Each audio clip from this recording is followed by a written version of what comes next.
अगर हम यहाँ पे देखें तो मतलब एक डाइलेक्ट्रिक मटेरियल का अपना खुद का एक स्ट्रेंथ होता है जिसमें वो इलेक्ट्रिक फील्ड को सस्टेन करेगा। उसके बियॉन्ड अगर उसकी वैल्यू बढ़ जाए किसके, इलेक्ट्रिक फील्ड की, तो वो सस्टेन नहीं कर पाएगा, तो उसके जो आयंस रहेंगे वो क्या होंगे, सेपरेट होंगे। तो हम यहाँ पे कंसिडर कर दे कि हमारे पास एक कैपेसिटर है, तो जैसे कि ये कैपेसिटर अपने पास, इसमें कंडक्टर है, तो होगा क्या, यहाँ पे ऐसे चार्जेस है, ये चार्जेस कहाँ पे है, कंडक्टर के सरफेस पे है, और यहाँ पे हमने क्या भर के रखा है, डाइलेक्ट्रिक मीडियम।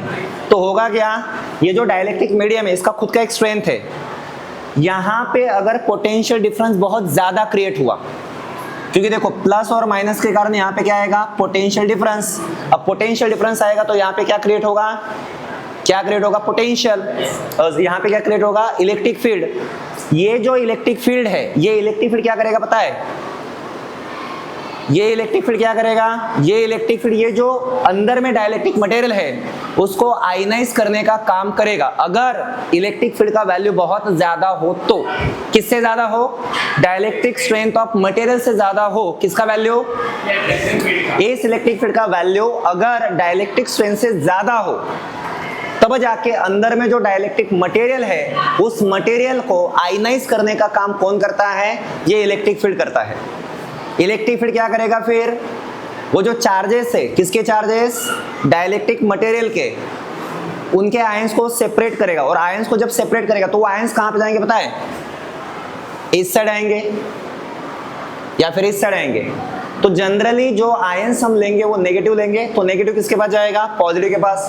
अब पॉजिटिव के पास गया तो ये चार्ज क्या होते जाएगा, कम होते जाएगा, न्यूट्रल होते जाएगा वो। अगर नेगेटिव पॉजिटिव के पास गया तो क्या होगा, न्यूट्रल। तो ऐसे चार्ज लिक्ट होता है, लिक्ट हो जाता है चार्ज क्या होता है, लीक।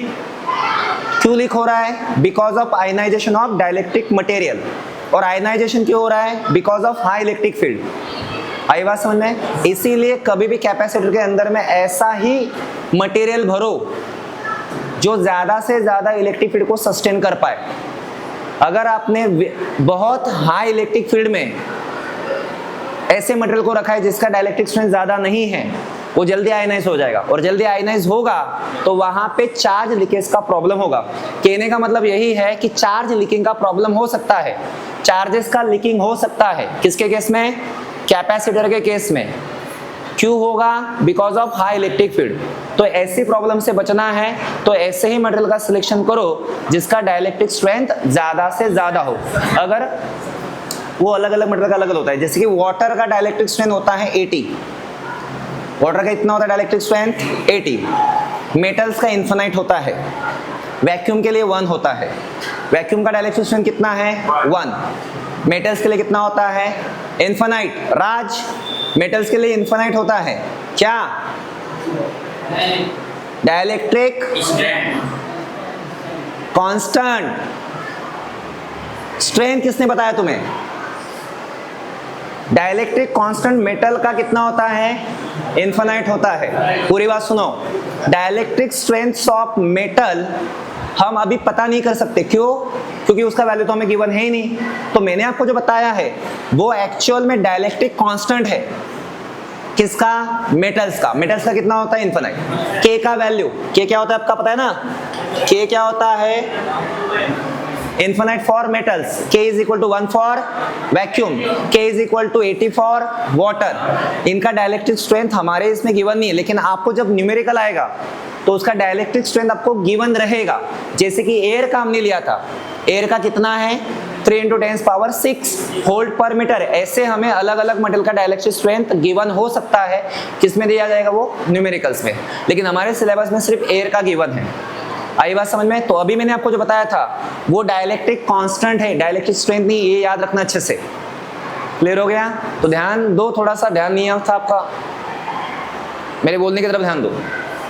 ओके, अगर हम यहाँ पे देखें तो चार्ज लीकिंग का प्रॉब्लम किसके कारण होता है फिर, आयनाइजेशन के कारण। और आयनाइजेशन क्यों होता है? Because of high electric field. और हाई इलेक्ट्रिक फील्ड से बचना है तो ऐसे मटेरियल का सिलेक्शन करो जिसका डाइलेक्ट्रिक स्ट्रेंथ ज्यादा से ज्यादा। क्लियर हो गया? मतलब चार्ज लीकिंग की प्रॉब्लम क्या हो जाएगी? कम हो जाएगी। और एक सोल्यूशन है, पता है आपको, एक और सोल्यूशन ऐसा है कि आप पोटेंशियल डिफरेंस को कम रखो। किसको कम रखो? अगर पोटेंशियल डिफरेंस को कम रखा तो क्या होगा? इलेक्ट्रिक फील्ड कम होगा।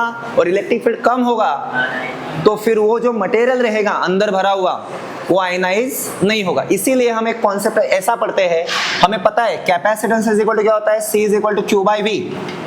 अगर आपने पोटेंशियल डिफरेंस को कम रखा तो कैपेसिटेंस भी क्या हो जाएगा? बढ़ जाएगा। कहने का मतलब यही है कि चार्ज लीक नहीं होगा, तो चार्ज लीक नहीं हुआ तो कैपेसिटेंस थोड़ी कम होगा। बात समझ में आ रही है? चार्ज लीकिंग के कारण कैपेसिटेंस क्या हो जाता है? कम हो जाता है। लेकिन चार्ज लीकिंग क्यों होगा? इसीलिए होगा क्योंकि पोटेंशियल डिफरेंस ज्यादा है।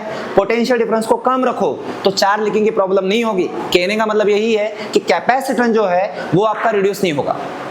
समझ में आ गया? इसीलिए हम क्या करते हैं? पोटेंशियल डिफरेंस को कम रखते हैं, जिसके कारण क्या होगा? कैपेसिटेंस इंक्रीज हो जाता है। लेकिन ऐसा कब करना है? ऐसा करना है अगर चार्ज को हमने क्या रखा है? कांस्टेंट रखा है तो। क्योंकि इसमें देखो पहले से C ऑलरेडी कांस्टेंट है, लेकिन C को किसके ऊपर डिपेंड करवाना है? V के ऊपर। तो हमें Q को क्या लेना चाहिए? कांस्टेंट। मतलब आप चार्ज को फिक्स रखो।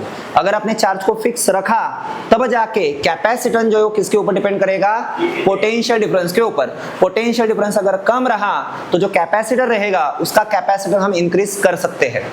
क्लियर हो गया? क्योंकि पोटेंशियल डिफरेंस कम तो अंदर में इलेक्ट्रिक फील्ड कम, अंदर में अगर इलेक्ट्रिक फील्ड कम तो आयनाइजेशन नहीं होगा। आयनाइजेशन नहीं होगा तो जो चार्ज थे कहाँ पे? कैपेसिटर के प्लेटों के ऊपर, वो लीक कैसे होंगे? मतलब कैपेसिटेंस कम होगा क्या? नहीं होगा। यही हमें यहाँ पे समझना था। तो ये आपको एमसीक्यू के लिए इंपॉर्टेंट है।